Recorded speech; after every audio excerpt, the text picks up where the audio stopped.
Hello and welcome back to the Bishop's DTE YouTube channel. Today we're going to be using Creo and look at creating a chair. So I hope you enjoy the video. Please remember to like and subscribe. Now I'm going to assume that you've already set your working directory at this point. So we're going to click New.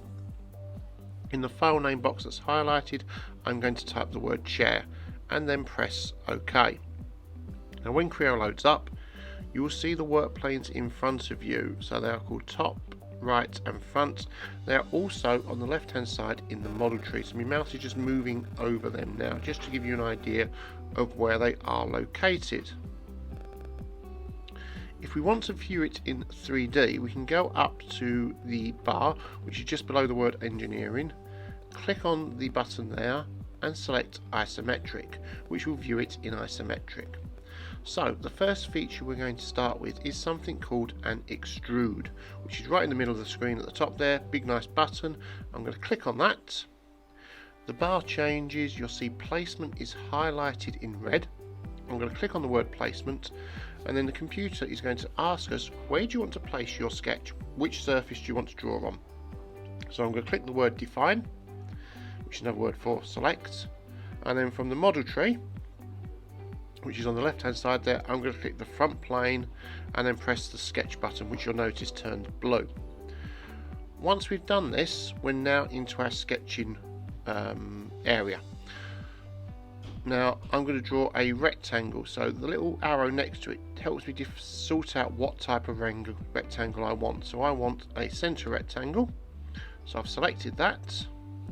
Now the next bit is really important because you will make mistakes if you're not careful. So center rectangle, and I'm going to click once where that crosses in the center. Once I've clicked once, I'm going to drag out and then click again to finish. Now it is really important now you don't click anything else on that screen. If you do, you're going to end up with lots more squares. What we need to do is go to the arrow that says select and click that. When you click it, you'll see the color of the shape that's filled in. The next thing we're going to do is change the dimension. So I'll just click on the number and I'm going to change the dimension, the top one to 60 and the side one to 150. And then press enter. Now it might not look 3D, but that will create a 3D image. Okay, so we're going to press the green tick and it's gone yellow. If it goes orange or yellow, it's brilliant, it's working well. So I've got two options now. I can hold down the middle mouse button and spin it around and you can see it's now in 3D. If I take that little nodule on the end of the yellow there and drag it backwards and forwards, we now have the ability to show us extruding it backwards and forwards. So you can drag it to a set dimension if you wish. Otherwise you can type the number in the box, which is what I'm going to do, and I'm going to type the number 60. So it's the same depth as the width. So I type in the number 60 and then press OK, and what will happen now is you will get a solid block. That's the first step. If you missed anything, rewind, go back through.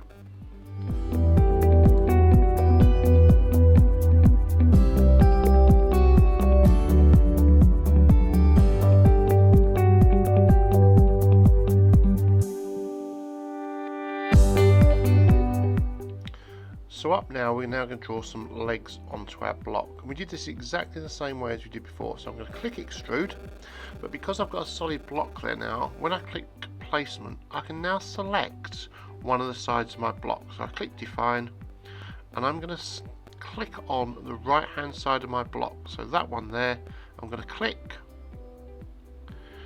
So select it, so we click once. You'll notice the sketch button now turns blue. We can click on sketch and we're back round to viewing it in 2 dimensions.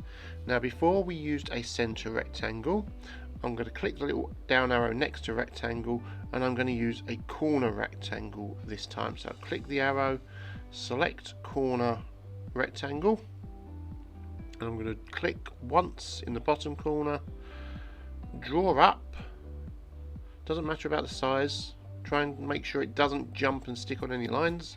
And again, really important, you go straight to that select button. We don't want any additional rectangles or squares being drawn. So now I need to dimension it. So I'm going to start on the right hand side, and at first dimension I'm going to change to 10. So I click in the number 10, so it's now 10 millimeters away from the edge. I'll move down to the bottom one there and change that to 40. So that will mean it's 10, 40, 10. So we've got even legs, and I'm going to change the height to 60. And then press the green tick. So just like before, we've got our orange block which shows us. I've used the middle mouse to spin it around, and I can just drag that all the way through. Now the computer's quite clever, so when we drag it through, it will automatically remove the material for us. So you can press, so it's just showing you that there, it says automatically removed. And when we're happy with that, we can press the green tick. Now I'm going to repeat these steps exactly the same as what I did before, but this time on the front surface. So we'll click on extrude. So click extrude, click that front surface, and it spins around. And I'm going to draw exactly the same square that I did before. The dimensions change a little bit because we've got a center line now, but we can still work that out. So just make sure you don't snap to grid like that. You don't want to try and do that. It will make it slightly more difficult. So just go in between there. We can resize it afterwards.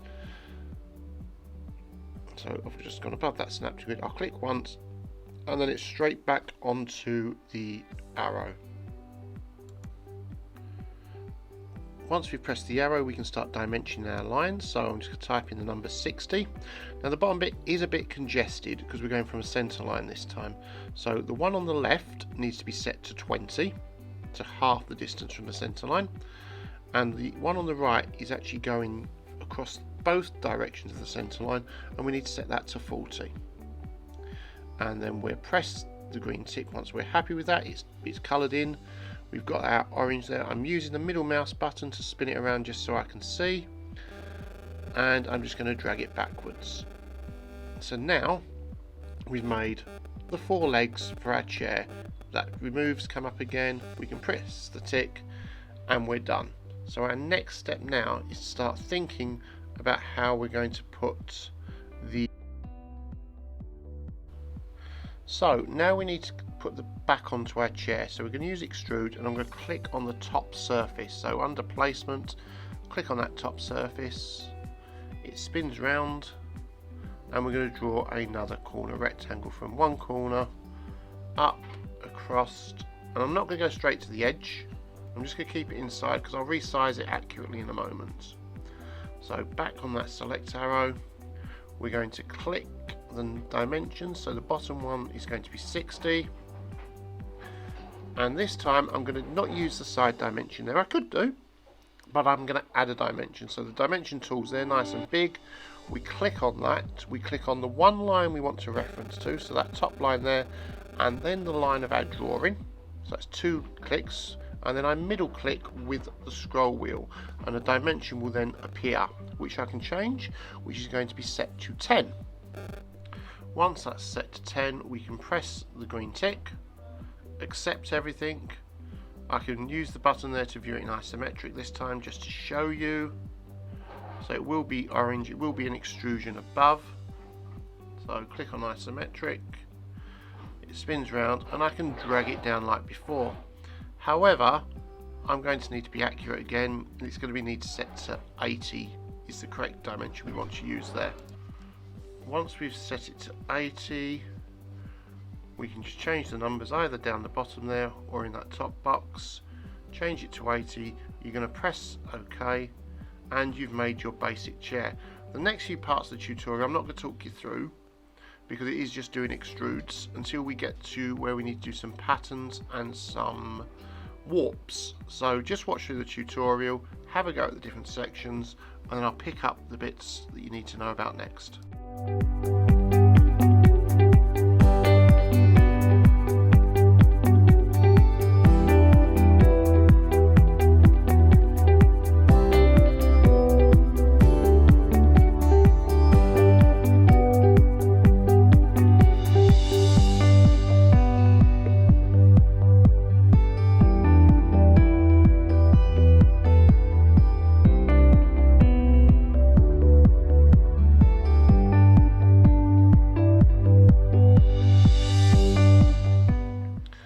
Okay, so I'm just going to jump back in here. Once we've created our rail on one side, What we need to do is just mirror that across, and that's really easy to do. We've got our shape drawn there, it's drawn out, it's all equal, that's what the equal sign's represented, and I'm going to press the tick. But if you notice, I drag it back, it removes the material. So we need to go up to the top button there that says remove material and turn that off, and that will then fill in the material like that. I can press OK. So I've got the rail on one side. You'll notice from the model tree that extrude 5 is highlighted blue over on the left hand side, and what I'm going to do is mirror it through a plane. So that means I haven't got to draw it, so it's highlighted there. I click the word mirror and I'm going to click that middle plane, and it automatically appears, and we press OK. So we've now put it on both sides. The next side is slightly different, so watch the next bit of the tutorial to see how we do that. Okay, so what we're going to do now is we're going to select that right hand side of the chair. So we'll go up to extrude. You can just see my mouse hovering over there. So we'll go up to extrude, placement's highlighted. I'm just going to click that side of the chair, it goes green, and it will automatically spin round. Remember, everything we're doing is repetition. We're just using this extrude feature at the moment. So I'm going to start by drawing a rectangle, and I'm going to click onto them points, and I'm going to do it just above, and you'll see the little equal signs appear. That tells me that the dimensions are the same, so it's always going to be 10mm because it's taking a reference off the one we've previously drawn. So we've drawn our two squares, and once we're happy with that, we will put the green tick. We'll spin it around so we can see what we're doing. So that's just middle mouse button, remember. And as we go through, it's automatically going to remove the material. That little orange box pops up and it tells us that. So we just need to click that remove material button and press the tick. So that's going to give us the basic shape of the chair. We're now going to look at being a bit more creative, adding some style to it. So we're going to start by doing a chamfer, which is basically a diagonal cut off one of the corners, or the two corners in this case. So I'm going to click that little edge there, and as I click it, you'll see it just goes orange or yellow. And if I hold down the shift key, I can select more than one edge. So we just drag them both out now, and both sides will do exactly the same. So we can set that at 15 and press the tick. So that's the chamfer tool. The other thing we're going to look at now is just rounding off some of these edges so it's not got such a square hard edge. So we can use round. Now you'll notice next to the round tool is another little arrow, and I'm going to select this auto round feature. This is going to apply the same diameter round to every surface. So it's set there at 2.5. I'm just going to try it at 2 first and see if it works. If it doesn't work, we can go back and we can make it smaller. So it'll work it all out, it'll apply a 2mm round to every edge, and if we're happy with that, we go. If it fails, you have the option to put in a smaller number and see if it will work. So we've now got our rounds everywhere, we're happy with that. So we're going to start thinking about the back there and reducing that big slab. So we're going to put some slats into the back of our chair. So I've just selected extrude again, repetition, extrude. Click on the work plane you want to use, or the surface in this case. And I'm just going to draw one rectangle. So we'll do a corner rectangle, I think, again. So we'll click, making sure we don't snap to any lines. That's the key point here. We don't want it to snap to any lines. So I'm just going to draw a rectangle and then resize it. So because it's not snapped to any lines, we're not going to have any difficulties here. So it's going to be at 5 up from the bottom. We will do it 5 wide. So you might have to use your scroll wheel just to zoom in so you can see what them numbers are. So there we go, there's the scroll wheel being used. Click on the number, change it to 5, and we're going to set the height to 60. So this is just giving us a consistent approach, same sorts of measurements used all the way through. Now the only other thing I need to do is set that from the center. So there's one little line down there in blue, which we're going to change to 20. So I'll double click that in there. So I type in 20 and it sets us off. And what we'll do is we'll extrude that all the way through. So spin it round, drag the little yellow dot back through the material. Now you're probably thinking, why have I only done one extrude here? Why have I only drawn it out once? Creo has a lovely feature called pattern, which allows you to pattern something in a row, around an axis, on a surface. Lots of different features built into it. So what I'm going to do is I've still got Extrude 7 highlighted in my model tree on the left hand side. If you look at it, the last feature we did. So that's highlighted, the mouse is just hovering over it now. We're going to click the pattern button, and where it says select pattern type just below model, we're going to change it to direction, and I want to click on that middle plane. So it's going to go through that middle plane as a direction, and you'll notice you get a little purple arrow pointing up. Now the number of members is the number of extrudes I want to do, so I'm going to try 6, and I'm going to put my spacing in so you can see them dots appear. That represents where the cut's going to go. So at the moment one of them is overhanging the chair, so if we turn it around to the front, we can see that that last point is too close to the edge, so I need to reduce the number, so I'll put it in 7.5 like that. You'll notice they shrink down, and then we're looking, does that look about right? It looks a little bit thin, so we put one more on there, so 7, and press the OK button, and what you'll end up with is perfectly lined up cutouts of that patterned extrude.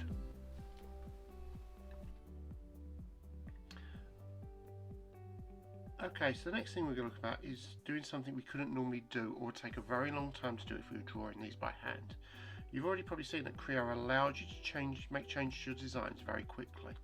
Now the feature we're going to look at is called Warp, and it has about 6 features in it, but we're just going to concentrate on the Warp feature itself.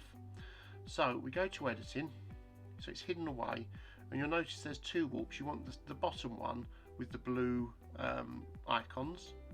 So we click on that, and the first thing it wants to know is it wants to know what you want to warp. So basically the geometry.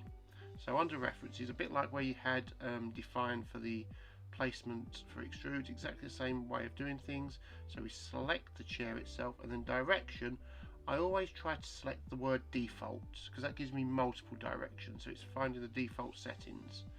And then we click the end button there, which is the actual warp feature. Now what that does is it gives a grid. So at the moment it's come onto the top surface there. If we press the button next to depth, we can rotate that around the model. So we're just going to rotate it around until we get the grid on the back side of the chair. So each time you press that button, it will rotate around on the surfaces. So you'll now see it's on the back side. That is quite difficult to see, so you do have to look quite carefully. Now what I'm going to do is I'm going to increase the number of rows, so I've got a bit more control over this. So you'll see that there's very faint lines appearing, and these are nodes that we can actually manipulate the design with. So I can click onto one of them lines. So I'll click onto that top line, select the whole of the line, and I can drag the chair back. And what I'm trying to do is make a more comfortable, ergonomic, curved shape to the back of my chair. So I can just drag them, trying to keep them as even and neat as possible. Now the only issue with this feature is there's no actual measurements involved. It's all a bit by eye at this point. You could set up work planes to get accurate measurements, but just for the purpose of this, we're doing it by eye. So you can see it's a little bit thicker in the middle there, but we're okay with that. So that's the basic part of the chair created.